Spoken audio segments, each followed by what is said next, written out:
Kryeministri Edi Rama në podcastin e tij Flasim ka ftuar 3 të rinj që kanë mbajtur fjalimet e tyre në Asamblenë e Partisë Socialiste dhe Kuvendin Rinor të Partisë Socialiste. Kreu i Partisë Socialiste në bashkëbisedimin e tij me të rinjt u shpreh se vendi do të ishte pa shpresë fare nëse të rinjt do e braktisnin plotësisht politikën. Po që jo vetëm mund të ketë, po ka njerëz kështu që mendojnë që politika është diçka që ja vlen për te gjithë pasakrës që i bëhet, sepse kjo është vërteta, politika është diçka e pistë, nuk ja vlen.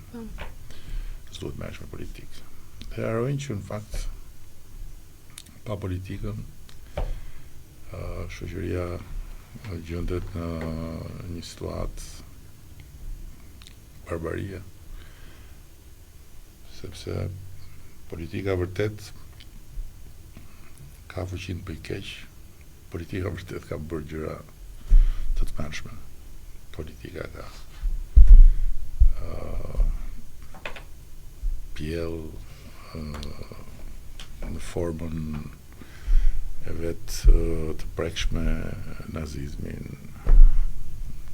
fashizmin, komunizmin.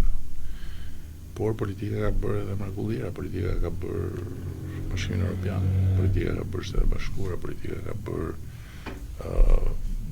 të mundur që të përparojnë të drejtat e njerëzit, të përparojnë. Sipas tij, politika ka bërë të mundur që të përparojnë të drejtat e njerëzit, të drejtat e grave dhe të ndërtohet sistemet e shërbimit publik shëndetësor.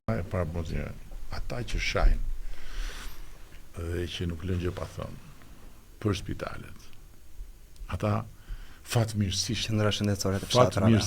Fatmirësisht nuk kanë pasur nevojë të shkojnë vetë në spital, se po të kishin shkuar nuk do flisin ashtu, se mbajnë mend spitalet që ishin.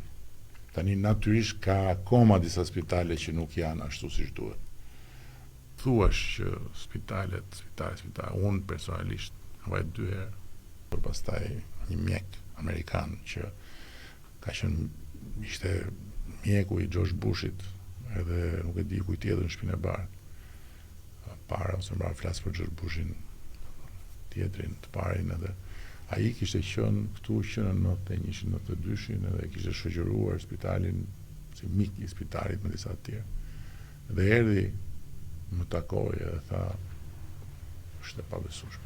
Ndërkohë, duke folur për problematikën e largimeve nga vendi, Rama tha se jashtë është bërë e pamundur kriza e strehimit, ndërkohë Shqipëria është vendi i parë në Evropë ku 94% e banesave janë në pronësi të qytetarëve.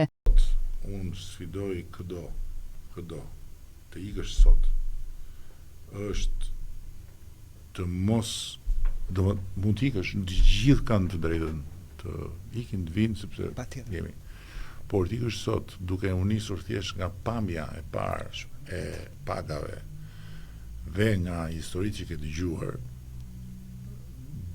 nuk di se çfarë pret atje. Nuk është më koha që mund të kursehet përtej atyre që konsumohen dhe që mund të akumulosh kapitale si ato që kanë akumuluar ata që ikën në vitet 90 apo në vitet në 10 vjeçarin e parë vitit 2000 apo edhe deri kur filloi kriza dhe mbas krizës, sepse nuk po u del atyre që janë atje në kuptimin fat shumë madh, sepse në Shqipëri, në një vend i parë në Europë për pronësi shpish.